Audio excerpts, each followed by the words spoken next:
Welcome in to another episode of Clearing the Air with Kevin Calipari. I am your host, Kevin Calipari. I hope that you all had a wonderful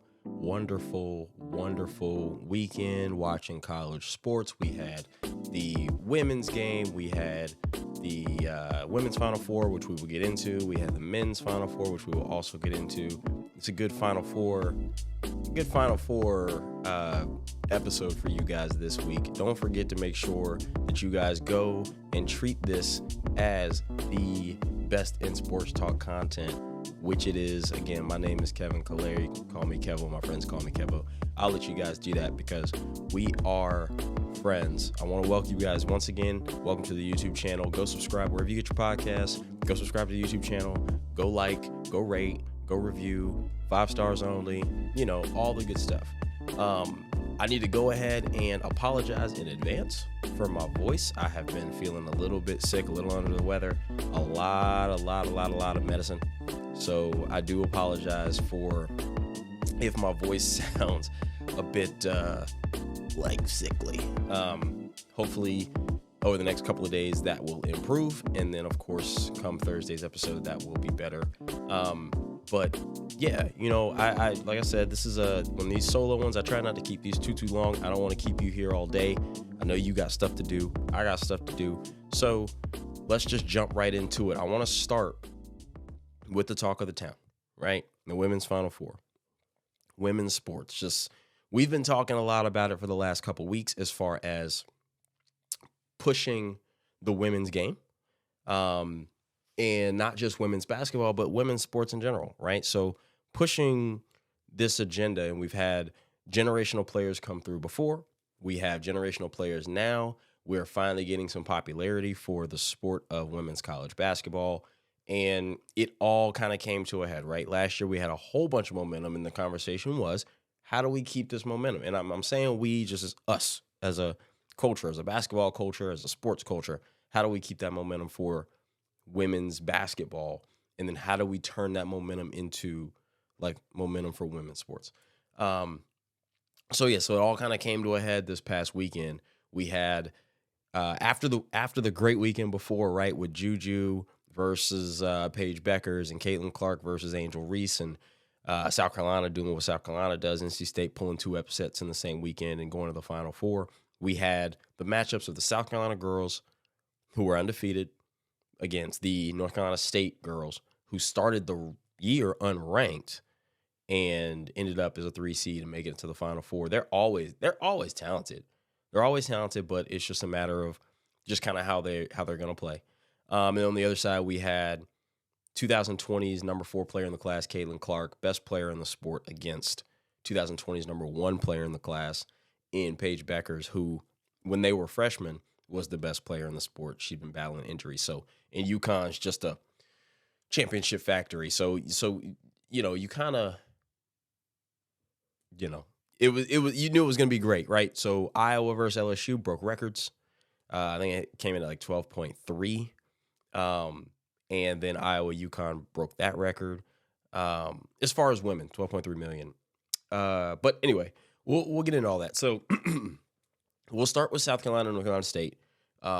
I was watching all of these games. I actually sat in front of, and if you follow me on Twitter, you'll see that I tweeted this. I sat in front of my TV from 6:48 p.m. to midnight, basically. Right? I watched the game. It was South Carolina, NC State at sorry, that was the week before with USC and UConn, and then LSU and Iowa. But this time I still sat in front of my TV. I think I missed the first 10 minutes of NC State, South Carolina, but at halftime, South Carolina was only up 1. And then in the second half, in the third quarter, they won the third quarter 29-6. Started the quarter on like a, 18-1 run or something like that. And just South Carolina was inevitable. They had been inevitable all year. They had some hiccups. Even in this tournament, they kind of gave some leads, but they led the nation, or at least were second in the nation in point differential in the third quarter. Very similar to what we used to get from the 2015 to 2020 Warriors, right? The third quarters, they came out, and it's just like that barrage, but only it wasn't bombing threes. It was just we're too big inside, offensive rebounds. We're gonna finish. We're gonna make it difficult. We're gonna bang, bang, bang. You might be able to do it when you're fresh for one quarter, quarter and a half, but when your shots stop falling and when ours don't fall, we're getting the rebound and we're just beating you up and busting you up and da da da. That's the kind of stuff that happens. And so that's basically how it went for NC State, right? And NC State, I don't want to say they were super outmatched as far as talent wise, right? Like they have girls, right? They can play. But they weren't ranked this season. And the reason was because we weren't quite sure how good NC State was going to be. They're good. They're young. They will get better. And they've got a coach who's been there, done that. So, but South Carolina was really primed. This is the redemption season. Last year, losing to Caitlin Clark in the Final Four. They were undefeated last year. So it was the matchup of we've been here before. We're on a mission. You guys are a great story, and you guys are good. You're not as good as us. We're going to impose our will. Pretty much, I mean, they did the whole game, and like we said, as just time goes on, having a rebound, having a body on you every time, it wears you down. And then once you start missing shots, and then you got to come on the defensive end, and it's like every time you miss, they're getting the rebound. Every time they miss, they're getting the rebound. Every rebound feels demoralizing. Every bucket feels demoralizing. You can't get a three to go down. And then they start hitting them, and it's just like, ugh. And it's just a barrage. And that's how it was with the Warriors, with KD in them. That's how it was with the Miami Heat, with LeBron and D-Wade in them. That's just how it was. Once it started, it almost felt like you couldn't stop it. It was worse. It was nosebleed. You just couldn't stop it. And that's what South Carolina was to NC State. Kudos to the NC State girls doing something no one thought they were going to do this year. And they can build on that for the next years and moving forward. The other game was UConn versus Iowa. Of course, this is the game of the controversy, right? So you had the two, in my opinion, I love Juju, but in my opinion, you had the two best players in the sport in Paige Bueckers and Caitlin Clark. You then had veterans, right? This is a UConn team who has 5 players who are out for the season. One had like an Achilles tear. One, had something with the knee or ankle or something. They have 5 girls out for the season. So they got 3 girls who play 40 minutes. Nika Mule, 40 minutes. Caitlin Clark, 40 minutes. KK Arnold, she's young. She's a freshman. So she's out of control. So she gets in foul trouble, but everybody else has to play. They got a backup big girl, I believe.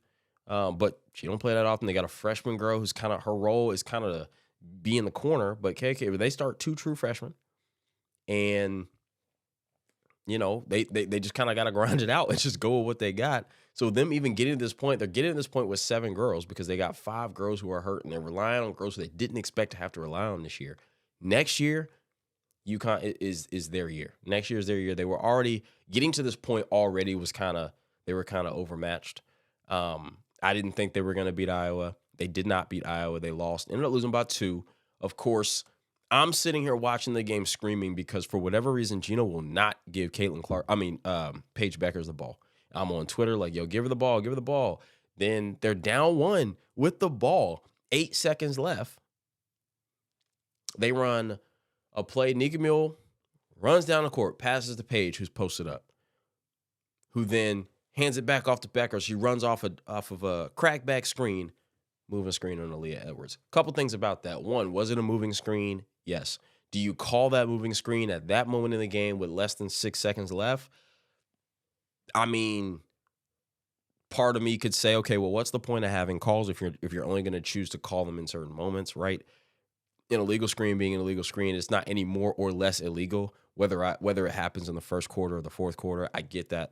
So part of the argument is you got to call it. There was a moving screen. She was moving. If you look from, the chest up, it looks like she's standing still. She might have chicken winged her arm a little bit, but they don't typically call that. But if you look from the waist down, she's not set. Her feet aren't really set. She's leaning. I mean, it was a moving screen. Did Gabby Marshall sell it a little bit for Iowa?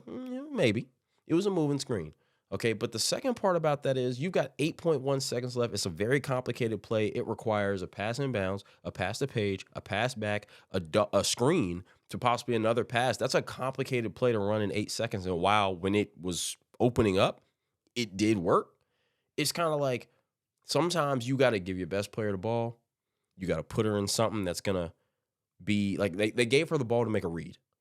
Okay, they gave Paige Bueckers the ball to make a read, and she didn't even get a chance to make the read. She would have made the right read, which was a pass to Aaliyah Edwards, and if the help would have came, they had somebody boom right there on the block. It was a beautiful play, but they had called Aaliyah Edwards for moving screen twice already in that game. I saw her get called for moving screen at least once against USC. She moves on the screens. Okay, and I wouldn't be surprised if Iowa's coach before the game said, "Hey, and watch her because she moves during screens, right? To get the refs, hey, look, guys, she moves during these screens now. Let's just make sure let's make sure we stop this stuff." And you got called for it. So of course, everybody, you can't call that, right? Diana Taurasi and Sue Bird and Brianna Stewart are all on like the broadcast and like, you can't call that. That's a bad call. Diana Taurasi's like, it didn't even affect her. She got over the screen anyway. Like, but they called it. I do believe that's a tough call to make. This is why I don't referee. This is why I don't referee. That is a tough call to make, especially in that scenario. But as a referee, you're looking and you're like, I can clearly see that you're moving on the screen. If I don't call it, and then they score and they win, right? Well, they shouldn't have got it because what you did was illegal. If I do call it, well, now they hate that they didn't get the chance, right? So damned if you do, damned if you don't. That's just kind of the way it goes.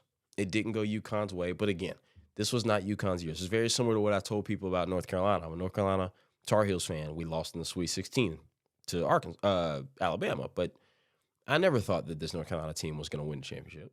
I didn't think they were going to go beat UConn if they faced them. I didn't think they were going to beat Purdue if they faced them. It was just kind of, you just hope. And the farther they get, the more you hope. But in reality, I never really thought they were going to win. And that's how I felt about UConn. I felt if UConn would have beat Iowa, the game we just saw this weekend would have been worse. So Iowa gets the 2-point win. And on top of that, everybody was mad about UConn, the call, blah, blah, blah. Caitlin Clark goes to the line up 1, makes the first free throw, misses the second. All UConn has to do is grab the rebound, call timeout. You can advance the ball, and you got however much time. Well, of course, they don't get the rebound. And, they lose the game. So even then, they had a chance, didn't do what they needed to do. It cost them. It happens. It's basketball. It was still a great game to watch. And then that game broke the record that the Iowa-LSU game set just the round before in the Elite Eight. So that was cool to watch. And then, of course, you got the championship game, South Carolina and Iowa came out hot.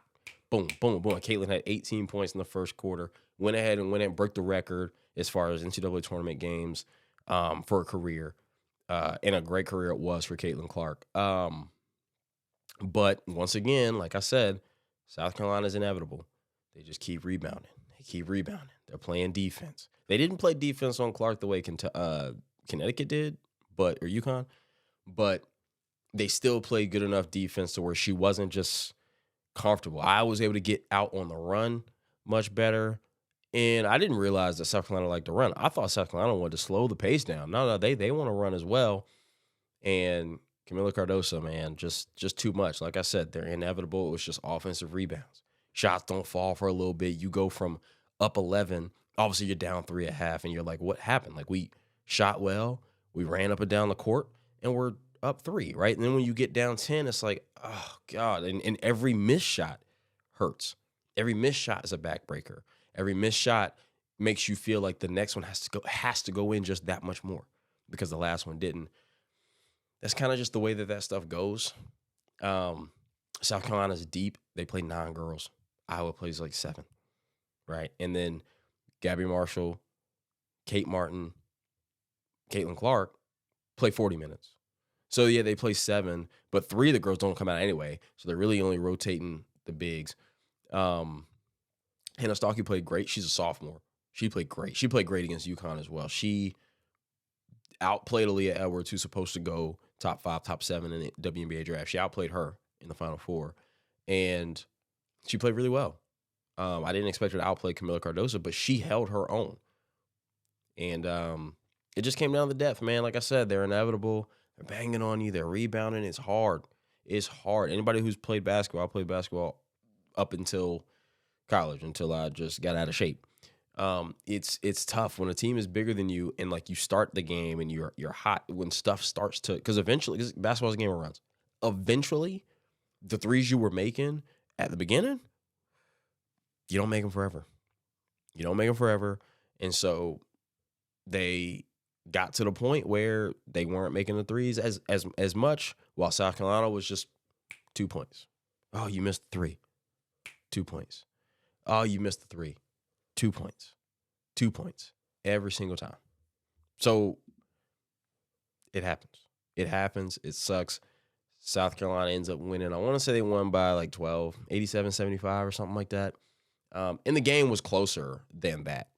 And it was a good game. It was entertaining to watch. Dawn Staley got her championship. And the thing that people don't really realize about South Carolina is this. South Carolina probably should have been three-peating here. This should have been their third championship in a row. South Carolina was the best team last year, was undefeated last year, and lost in the Final Four. South Carolina the year before that won the championship. 2022, South Carolina won championship. 2021, and if we want to go back, we can go back to 2021 where they lost to, I want to say they lost to Stanford in the Final Four. But they were the best team. They've been the best team for the last 4 years. And 2021 lost in the Final Four. 2022 won the championship. 2023 lost in the Final Four. 2024 won the championship. It's hard to win those things. And they were the best team the last 4 years and still only got 2. So, because that's just how it goes. Because with basketball, especially in the NCAA tournament, the reason people love it so much is because the best team doesn't always win. It only takes one day, and that's how you get Cinderellas. It's not the NBA where it's a 7-game series, and like eventually the better team, the better coach is going to get the best of the inferior team or inferior coach. That's not the case in college basketball. It only takes one, and that's the magic of it as well. So props to South Carolina. That's 2 championships in 3 years. Could have been 4. Dawn Staley is cementing her legacy as a coach. She was already a great player, but she said she never got a championship. And then of course, Caitlin Clark, who had already announced she was going to go pro. It was her last game regardless.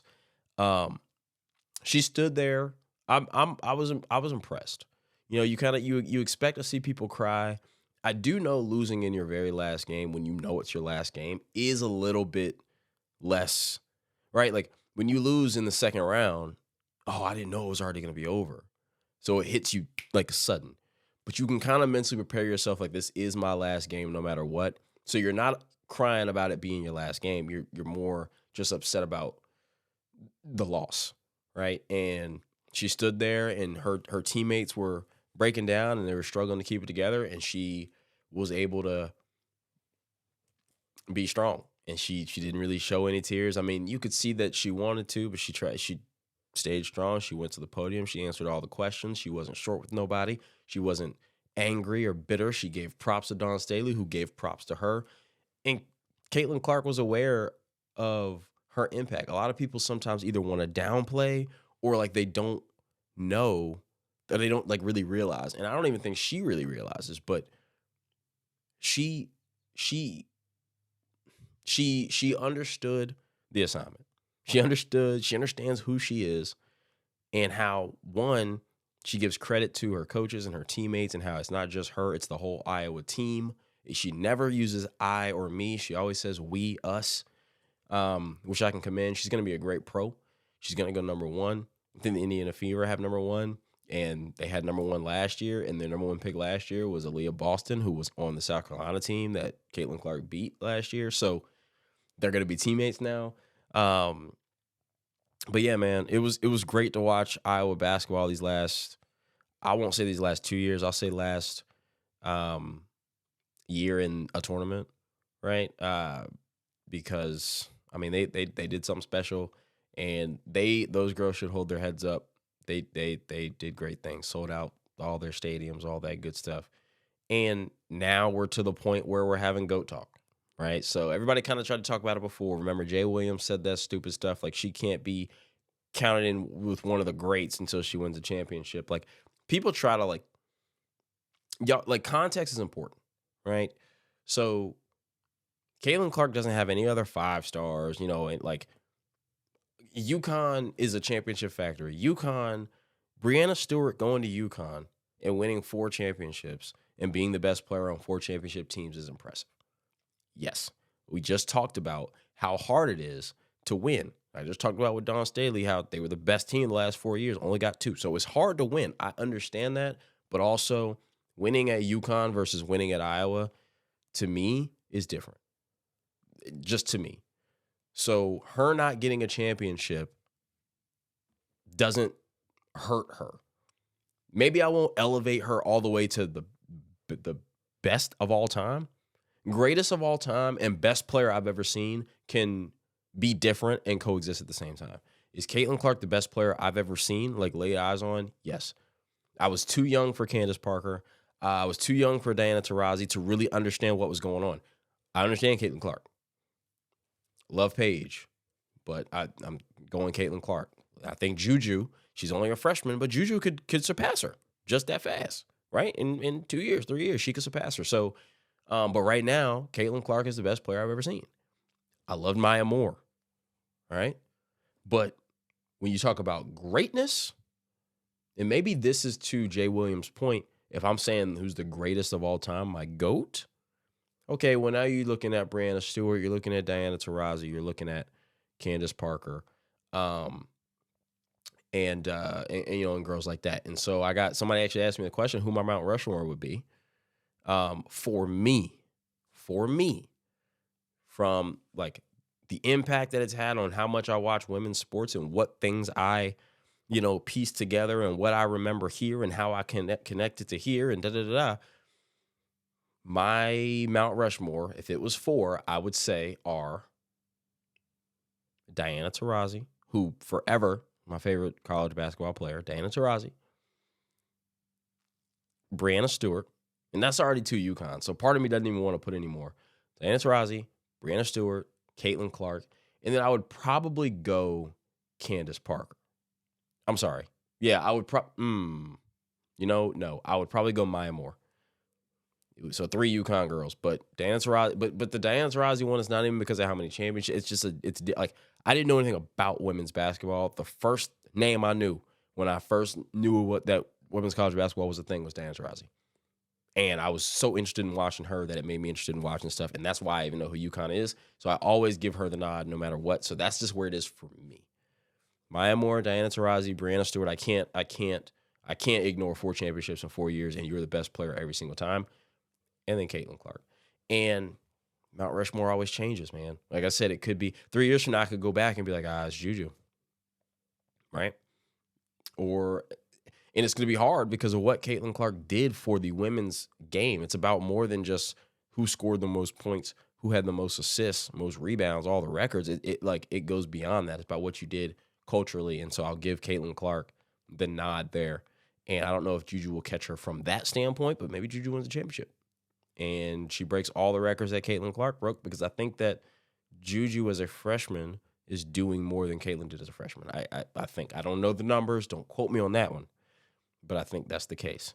So, yeah, man. Shout out to the women's basketball, man, who gave us a great tournament. It's been entertaining. They bounced and capitalized on the momentum from last year's tournament into this year, and now hopefully they'll start, like I mentioned before, marketing the stars so that they can,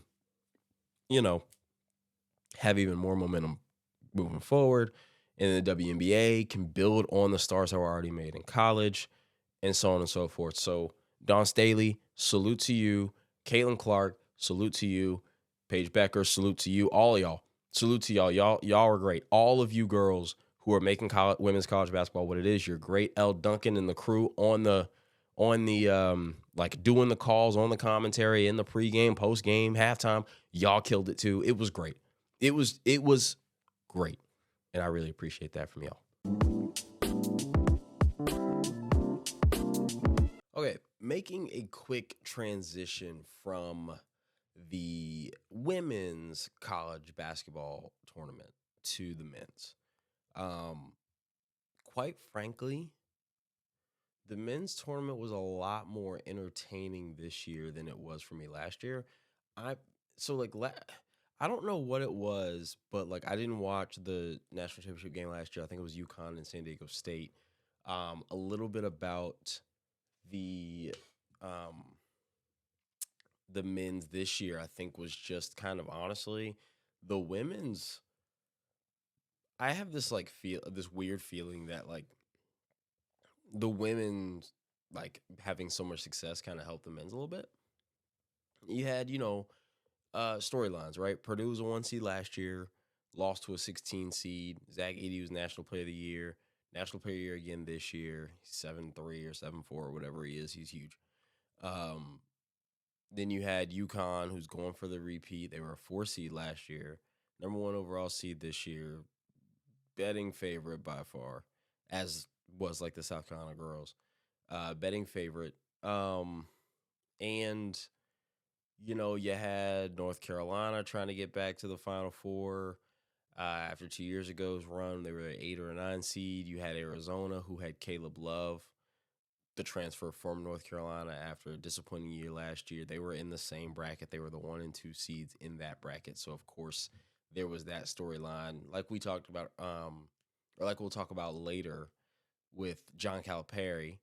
And Kentucky losing in the first round. We had NC State from Raleigh, had to beat Duke, another team from the Triangle, to get to the Final Four after beating Duke just a couple weeks prior in the ACC tournament to get to, I guess, the ACC semifinal or the ACC final, whichever one, to play North Carolina. So NC State was, even though they're in a Power 5 conference and even though they're a bigger program, they're like, you don't really look at them as a Cinderella, but they were kind of Cinderellaing, right? Then you had like, Rick Pitino's team didn't make it, and like the noise that just so you had some stuff. It wasn't like it was completely void of stories, but the thing about the men's game, as we've talked about before, is that when players don't stay very long, UConn's team lost 8 guys from last year, and they still repeat. Most of these teams don't have whoever started last year. A lot of them don't start this year, and they don't really, again, it just goes back to the difference between the women's game. Iowa women's basketball fans got to see Caitlin Clark as a freshman and see what it became. Purdue Boilermaker fans did get to see that with Zach Edey, but for the most part, you don't. I think part of the popularity with Zach Edey is the fact that people knew him from last year, the year before, the story of him being a backup when he was in high school, and blah blah blah. You see his growth that you don't get from most of these programs. A couple of things really to note. So just of the Final Four, you had, like I said, Cinderella NC State, who was doing something that was just, I mean, it was cool to see. Even though I'm a North Carolina fan, I do enjoy seeing these feel good stories. NC State needed something like this, and so it's nice to see them get something for once, right? And it just kind of, at the end of the day, even if it's your rival, Carolina and Duke and NC State, if they're all relevant and they're all there at the Sweet 16, the ACC, all that stuff, it's nice to see. It is good for the Triangle. And so, while of course we're not cheering for them to win, nor that I think they would, it was nice to see that they got something nice. It was good for them. So beating Duke to go to the Final Four, that like put their win streak at like 9 or something like that. It was nuts. 9 or 10 or 8 or something. And they had to play against Purdue. Zach Edey, like I said, 2-time National Player of the Year, back-to-back National Player of the Year. 1 seed. They were 1 seed last year, got knocked out first round. They were on the redemption tour. They're basically doing the same thing Virginia tried to do, or that Virginia succeeded in doing back in 2018, I believe it was. Then you had, on the other side of the bracket, you had Alabama, who nobody really expected, but they pulled off the upset over North Carolina in the Sweet 16. They just shoot threes and they just light it up against UConn, who everybody kind of had all year as the best team. All tournament they had been playing like the best team. But it was an intriguing matchup because 3-point shots really, really, like they're the ultimate equalizer. If you're turning the ball over a lot, but you're hitting threes, you're in the game. If you're not making your layups, you're missing free throws, but you're hitting threes, you're in the game. It's just the ultimate equalizer because out of 10 possessions, let's say both of us score 8, but you shoot and score 8 twos and I score 8 threes, I'm up 8 points. But, it's one of those things where threes, I mean, that's where the analytics come in. Threes count more than twos, and this is why the Warriors being successful and everybody wants to copy and blah, blah, blah. That's why 3-and-D basketball players are so valuable because at the end of the day, I'd rather shoot a 3 than a mid-range 2. All the stuff. And Alabama can shoot threes. They can shoot at a high clip. They play hard. They play tough. And so they did just that in their matchup with UConn. They, very similar to the South Carolina girls. I mean, there were a lot of things that echoed and mimicked each other in these two tournaments. UConn was inevitable, right? So they play Alabama. The game is close. Alabama's shooting threes, but just eventually you just chip away, chip away. UConn's got the 7-footer clinging in the middle, who just kind of really just takes up a ton of space, and they're just the better team. It's hard because like I like to get into the weeds and really analyze this stuff, but sometimes there's just not a lot to analyze. It's the same thing with NC State and Purdue in the other semifinal. There's not a lot to analyze. DJ Burns had been having a great tournament. He's had a great month of March / April, I guess, technically.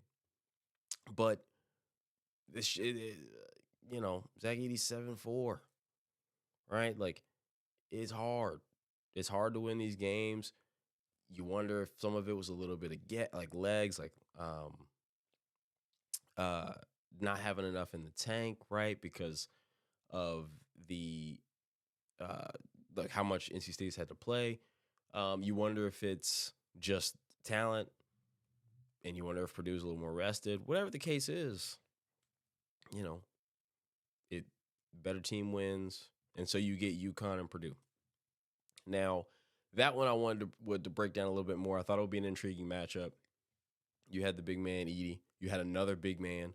Probably the first matchup he had all tournament with somebody who might not be exactly his size, but it's 7-4 versus 7-1, right? 7-2, whatever it is.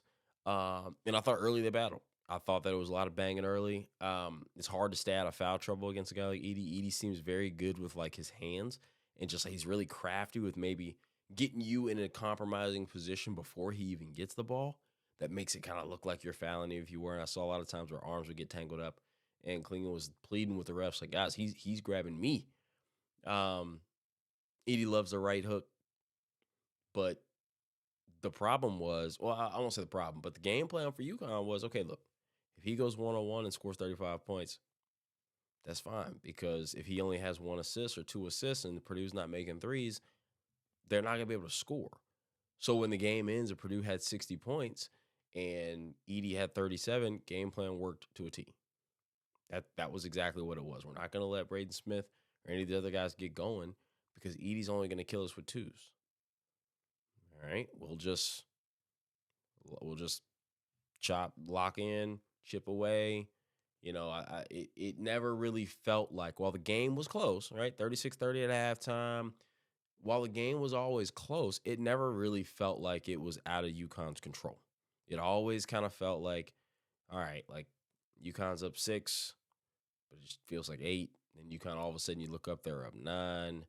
They start the half on like a 7-2 run or whatever it was, 7-4, something like that. So now they're up 9, then they're up 10, then they're up 12. You look down, you look back up, oh, wow, they're up 16. And it's just, they're well coached. They're huge at the guard spot. I think they started 2. One guard 6'6", another guard 6'5", freshman. Then they got 6'4" forward. And of course they got the 7'1" guy. Like, they're just well coached. They're big. I love their sets. It's a lot of movement, a lot of screening, off ball screen. The big man holds the ball, and everybody, he kind of sets the screen while holding the ball until they just find the right thing. It's like they just keep moving until they find, okay, this is the good pass. And then they do more stuff. And all right, well, this is the good, and it's just an action, off an action, off an action, off an action. I like how they move the ball. As for Purdue, while they don't necessarily move the ball the same, I was cool with just kind of what they had going on. Um, so yeah, it was clash of styles make fights. Styles make fights. It was a clash of styles. Um, and of course, like I said, Houston kind of just very similar to South Carolina girls was inevitable. It'll be very interesting to see what happens um, with coaches and recruits and transfers and all that stuff. But UConn's got, I want to say, 6 championships now. If last year the conversation after they won was, are they a blue blood? Blah blah blah. I don't know if that's really even a conversation at this point.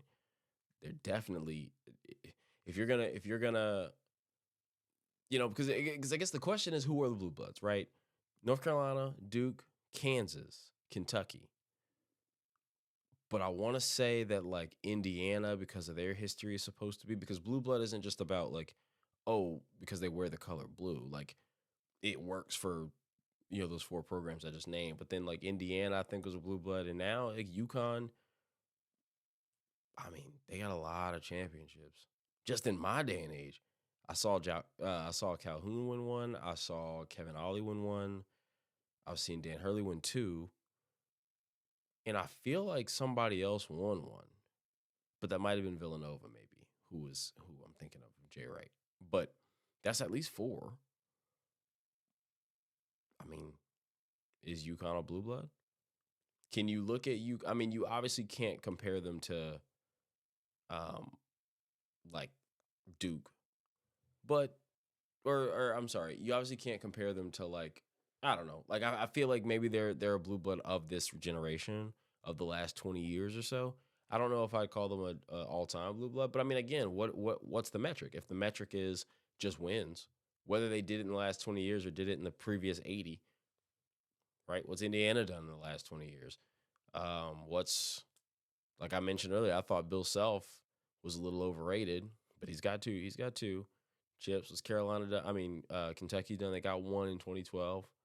I don't know when the last one was before that. So I mean, hey, maybe the definition of blue bloods changes. Maybe who knows? Honestly, I quite frankly don't really give a damn too much about the blue blood conversation. Back to this, because congratulations to Kentucky. They did. I mean, I keep saying that. UConn, Connecticut. That's a great win. They were the best team. It reminds me of North Carolina's win in 2009, I believe, where they like won every game by like double-digit points or something. I think UConn won every game. First team to win back-to-back by at least 13 points, both championships. I think UConn won every game by at least 13 in this tournament. They won 12 straight by double digits, or by 13, something like that. I mean, it's just dominant. And Dan Hurley recruits the right kind of guys for his program, guys who are NBA talents, but also aren't necessarily driven solely by the NBA. So he found that nice like balance there. And I mean, hey, power to him. So that's kind of where we're at. That's the nature of it when you're playing the transfer game. Dan Hurley didn't have to play the transfer game. I mean, he don't get me wrong, he's got transfers, but he's kind of playing a different game, and he's having all the success. More power to him, man. South Carolina girls, UConn boys. We'll see who's got what coming up next. It should be interesting. Um, and now, as far as basketball is concerned, we're gonna pivot to the NBA as it's time, for the NBA playoffs. My bracket was trash. My bracket was not good. Um, so yeah, I was in a bracket challenge. I don't do a lot of brackets. I used to do like 10 of them. Right. Last year I didn't even do one. That kind of goes back to my like, not really interested. Now with like DraftKings and like all the gambling in North Carolina, it makes people a little bit more interested that might not have been prior. But like I did one in like a league with some guys, and I think only like 14 people submitted, and I'm pretty sure I was like 10th. Like my bracket was not good. Has never really been good. I think the best year I've ever had, I finished like 3rd in one. And that only in every year, part of that is because I picked North Carolina to win championship. If I think, oh well, maybe there's a shot, I just go ahead and pick them. But like I said before, or like I've said before, I never thought North Carolina had a chance to really win this year.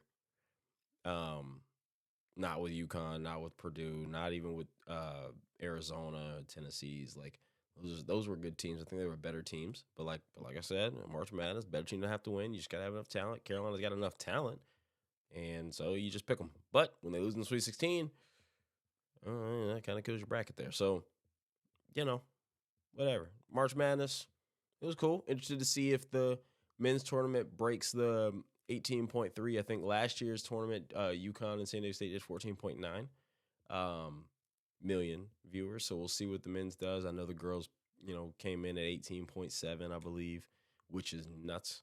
So we'll see what the men's does. I'm interested to see those metrics, but congratulations to UConn, man. That's that back-to-back is hard to do. I haven't seen it since Billy Donovan did it with Florida, Joakim Noah, Al Horford, Corey Brewer, and them.